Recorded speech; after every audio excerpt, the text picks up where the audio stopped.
Hey y'all, it's your girl Millie Chan. Let's get into some hot topics. And I'm gonna go on and apologize because it's a little rough.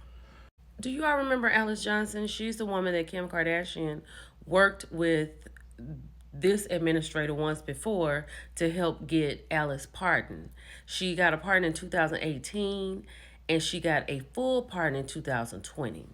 Well, the new administrator is going to listen to her making recommendations for people who should have pardons. He's going to appoint her as his new clemency advisor, or what they like to say is pardon czar. Do you know where czar comes from, that word?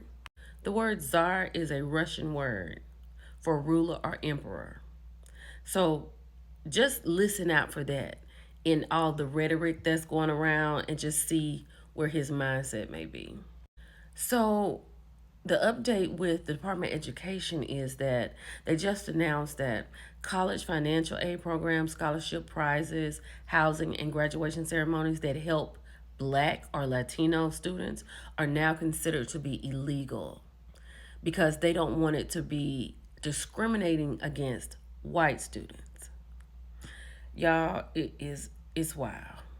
So I think we have 1 week left out of the 2 weeks to eliminate the race based programs. The department's Office for Civil Rights warned that it would penalize schools that considered race in scholarships, hiring, and an array of other activities. So I think this is the last week and they got to do something by then. So, I think last week or earlier this week or whenever, the USDA, their funding is being cut. Now, there are HBCUs that are affected by this. The USDA has suspended the 1890 Scholars Program, citing suspended pending to further review. Without providing a specific reason, the program offers full tuition to students from rural and underserved communities pursuing agriculture studies. And this is a list of HBCUs that are affected: Alabama A&M, Agriculture and Mechanical; Prairie View A&M, Florida A&M, South Carolina State University, Tuskegee, University of Arkansas Pine Bluff, Fort Wayne College, like Central State, Alcorn. This is crazy. And it goes along with what's going on with the Department of Education. They just don't care. So, honey, here's something else. This plane right here was carrying deported migrants, and they have just arrived in Venezuela.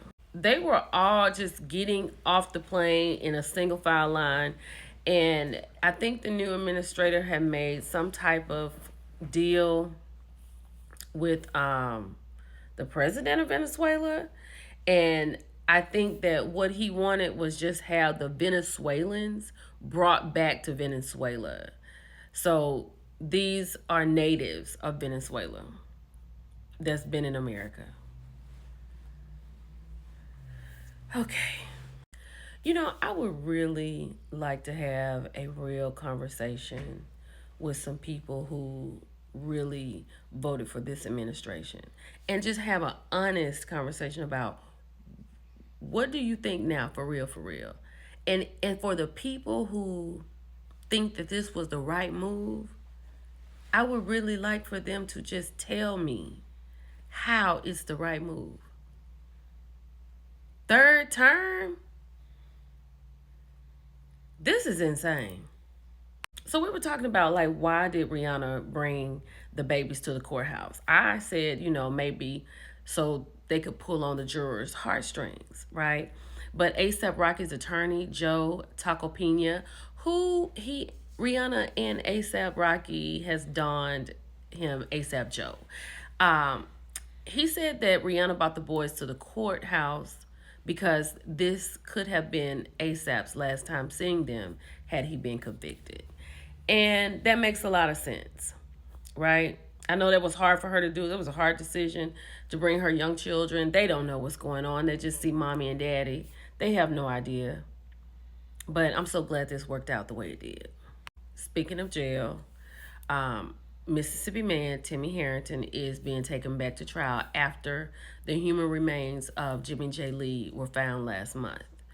Um, this is not going to end well. He wanted to hide whatever was going on, and this is not going to end well. Let's keep going.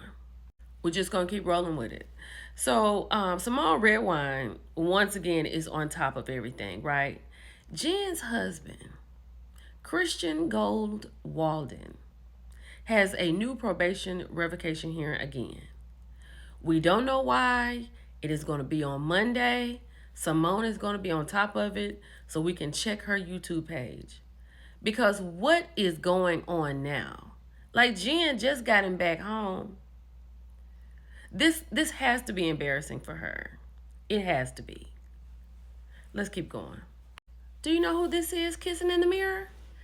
This is Neo and his newly added concubine to his polyamorous group. And I'm guessing this is their special time together so he can, make her feel special. Like, he's focused on her before he brings her into the fold. Like, they're on the beach, they're working out. It's insane. And this is the fold that he's bringing her in. Like, he's here, like, giving kisses to the 3 girls that he's currently with before he goes on stage.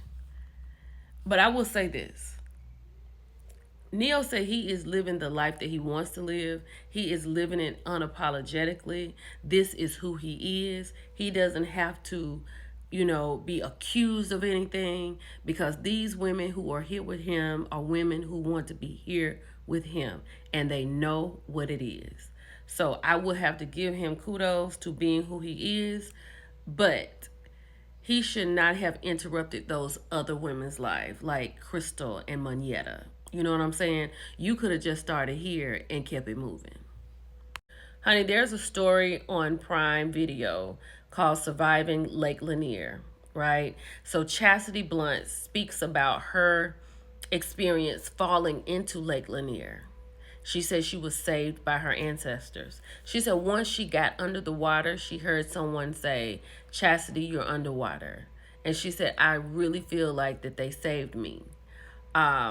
They said it's truly a story to watch despite attempts of people trying to cancel it. You need to hear the story of Chastity Blunt's near unaliveness experience on Lake Lanier and how the lake covers the Black history of Oscarville.